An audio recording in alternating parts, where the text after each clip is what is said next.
Juan 20:11 dice, bueno, antes de leerle eso le digo lo que acaba de pasar.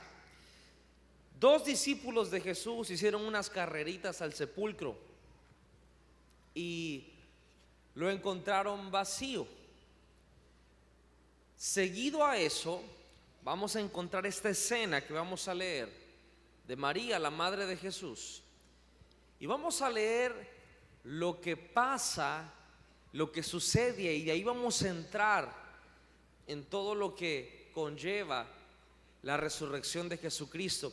Dice, pero María estaba afuera llorando junto al sepulcro, y mientras lloraba se inclinó para mirar dentro del sepulcro y vio a dos ángeles con vestiduras blancas que estaban sentados, el uno a la cabecera y el otro a los pies donde el cuerpo de Jesús había sido puesto.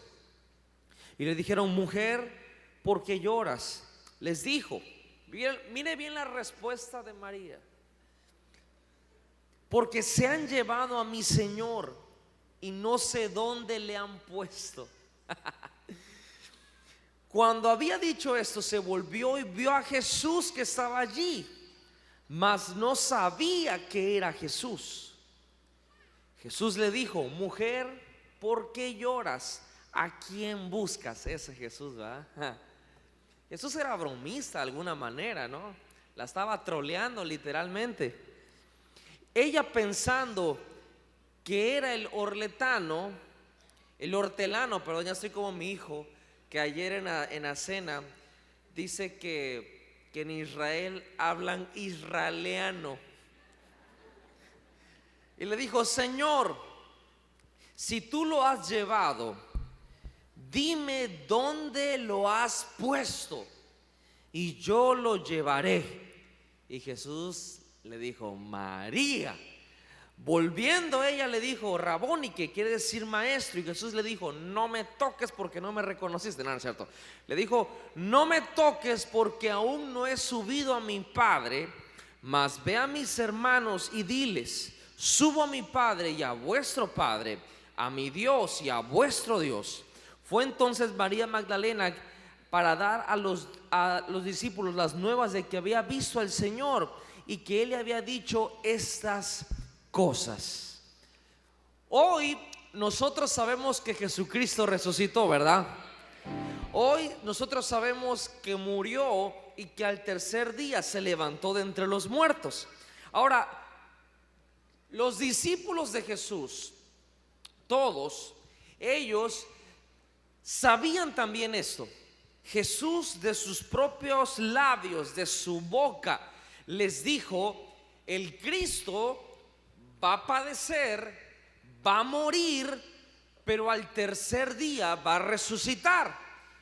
Y muchos, pues para comenzar, no querían que muriera. Muchos no querían permitir que eso sucediera. Y cuando se acercó el momento donde realmente Jesucristo iba a morir, ellos pensaron que la causa por la cual habían apoyado, la cual habían seguido. El viernes compartí con los jóvenes un aspecto de Jesús un poco interesante, o no un poco, muy interesante, pero de que es lo que a lo mejor no vemos, que Jesucristo vino a predicar de un reino y que ese reino iba a cambiarlo todo, y venía predicando que se cambiara la mentalidad. Y este hombre comenzó a hacer buenas obras, comenzó a hacer milagros, comenzó a hacer señales. Hoy en día nosotros identificamos milagros y señales con que un cáncer se sane, con que alguien se levante de una silla de ruedas, lo cual lo es. Pero Jesucristo no solamente hizo eso, sino que Jesucristo alimentaba a las multitudes. Jesucristo regresaba personas muertas, a madres que habían perdido a sus hijos, y hacía cosas que causaron una euforia en el sistema social de ese entonces, a tal grado que cuando la gente escuchaba de este hombre llamado Jesús, lo empezaron a seguir porque ellos pensaron que Jesucristo iba a derrocar la opresión del imperio romano natural.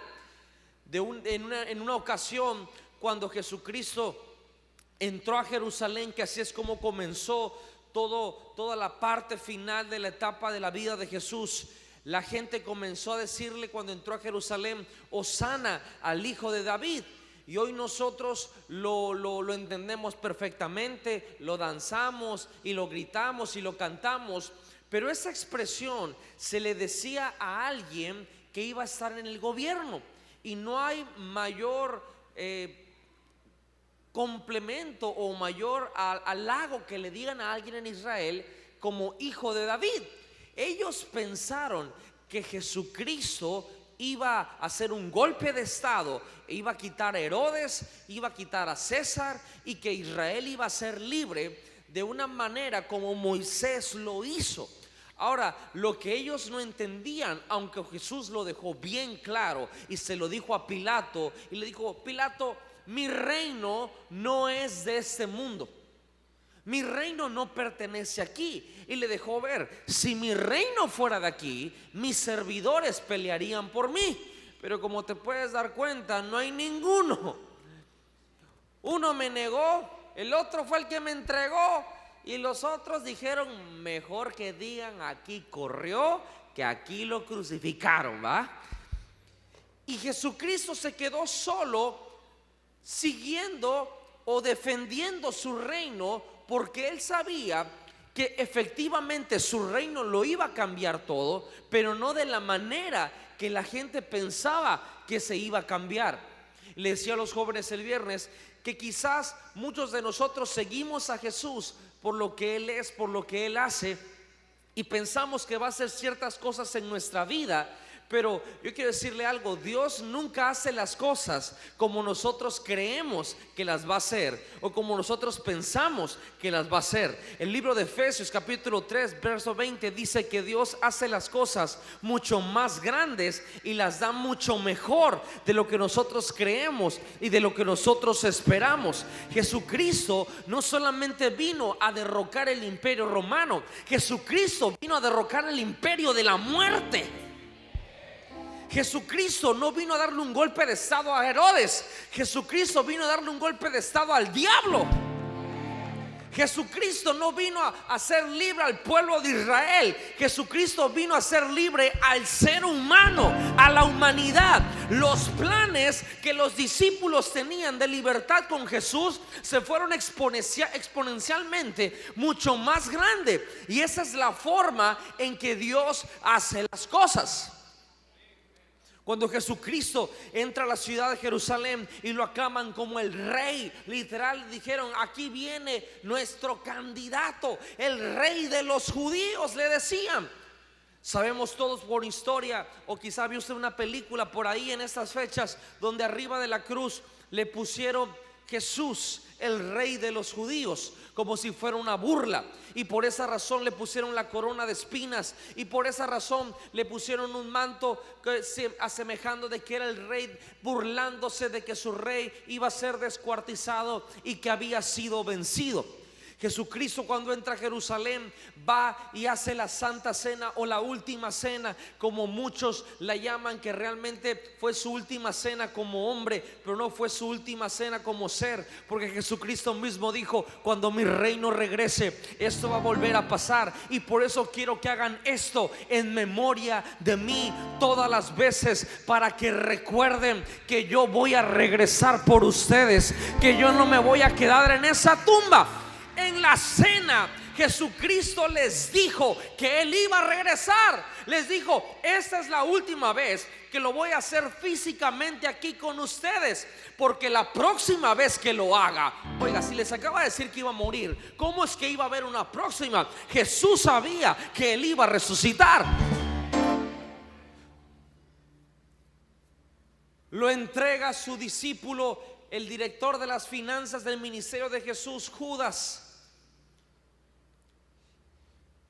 Y antes de entregarlo, después de esa cena, dice la Biblia que Jesús se va al huerto del Getsemaní. Y en el huerto de Getsemaní, Jesús realmente fue donde fue a la cruz. Todos sabemos que, bueno, no todos, pero quizás mucha gente sabe, y si no lo sabe, hoy lo va a aprender.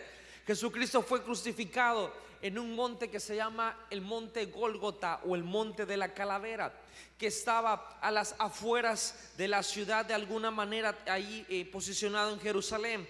Y Jesucristo fue al Getsemaní, y en Getsemaní tuvo el momento más humano que tuvo en toda su vida. Él dijo: Padre, si es posible que pase de mí esta copa, que pase, pero que se haga tu voluntad.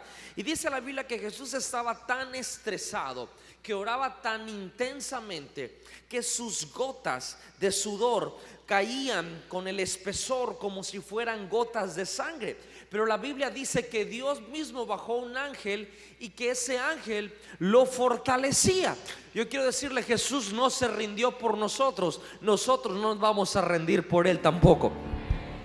Y cuando había orado y había cargado sus fuerzas, lo entrega a Judas. Y cuando lo entrega a Judas, Jesús sabía todo lo que había de pasarle a él, porque lo había leído en las escrituras. Sabía que su cuerpo iba a ser flagelado, sabía que iba a recibir latigazos, sabía que iba a ser golpeado, sabía que iba a ser vituperado. La Biblia lo describe como un varón experimentado en dolores, un varón experimentado en quebrantos. Si tú piensas que tu vida ha sido quebrantada, si tú piensas que tu familia ha sido quebrantada, si tú piensas que tus emociones, tus sentimientos, tu mente, tus finanzas han sido quebrantadas, déjame decirte que Jesucristo, Él experimentó todo quebranto, y porque Él lo hizo, hay una transferencia en esa cruz, que cuando Él pagó el precio para que tu quebranto fuera quitado, para que la maldición fuera quitada, para que no siguieras en ese dolor, para que no siguieras en ese abatimiento.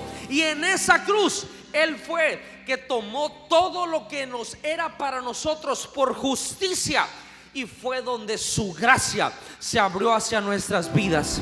Cuando Jesús va a la cruz del Calvario y derrama su sangre por nosotros, cuando Jesús estaba colgado, Él mismo hizo que todo lo que la escritura decía que tenía que pasar, hizo que pasara. Estaba colgado y describe la ciencia la tortura que era la posición de estar colgado en un madero. Aún así Jesús dijo: ¿qué se me está pasando? ¿Qué se me está pasando?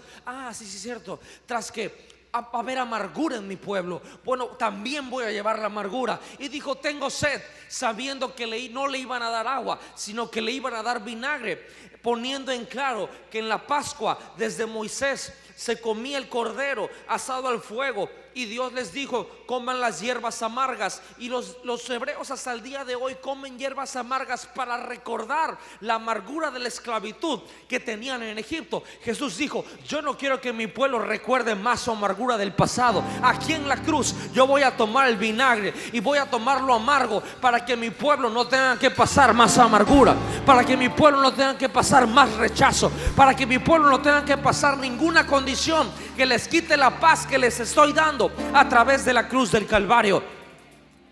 Jesús vence al enemigo totalmente en la cruz y dice: he terminado. Entrega su espíritu. Y cuando Jesús muere, los discípulos huyen, se esconden, porque sabían que eran presa fácil de que los mataran por haber seguido a Jesús y apoyado a Jesús. Porque hoy nosotros vemos a Jesús como una figura meramente espiritual, pero cuando Jesús estuvo en la tierra, si usted y yo hubiéramos estado, Jesús parecía un candidato político. Jesús parecía del partido de la oposición. Jesús parecía que tenía, si usted viera los discípulos de Jesús, uno era el líder del sindicato de pescadores. Ese era Pedro. Y usted sabe que con el sindicato usted no se puede meter, ¿verdad? Otro era Simón el Celote.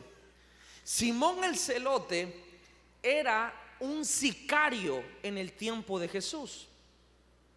Su trabajo y sus destrezas constituían en que el imperio romano lo contrataba para matar a cualquier judío que quisiera hacer una insurrección.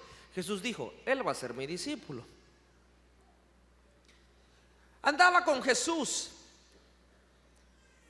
el mero del departamento de finanzas que recolectaba los impuestos del pueblo de Israel para el imperio romano, Mateo. Jesús dijo, a él también lo quiero. Y le puedo decir los 12, las posiciones que tenían. Cuando la gente veía caminar a Jesús, y atrás el líder del sindicato, atrás el sicario, atrás el de impuestos, atrás, era un gabinete de gobierno. Y la gente, hoy usted lo ve, ay Jesús, Jesús, te quiero besar los pies. No, la gente decía, ahí va el que nos va a sacar de la pobreza. Ahí va el que, pero no lo veían espiritual. Ellos lo veían como su candidato. Cuando Jesús multiplica los panes y los peces, dice la Biblia que Jesús tuvo que salir corriendo y esconderse porque la gente ahí lo quería proclamar rey. Y Jesús dijo, ellos no han entendido, yo no vine para ser rey de un pueblo, yo vine para ser el rey de reyes y señor de señores. ¿Y por qué le digo todo eso? Porque desde un principio ni sus discípulos, ni María Magdalena, ni aún María su madre entendieron lo que Jesús iba a hacer. Y Jesús era impredecible. Jesús hacía todo lo contrario de lo que la gente esperaba que se podía hacer.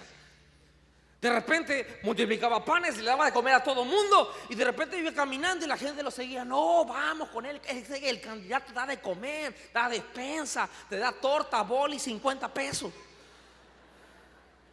Y de repente iba caminando y se volteaba y decía, y el que no coma mi carne y el que no beba mi sangre no me puede seguir. Y la gente se friqueaba. No, así ya no juego, ya eso de canibalismo no me gusta. Porque no entendían el lenguaje que Jesús estaba hablando. Él no estaba hablando de canibalismo, obviamente, estaba hablando de compromiso.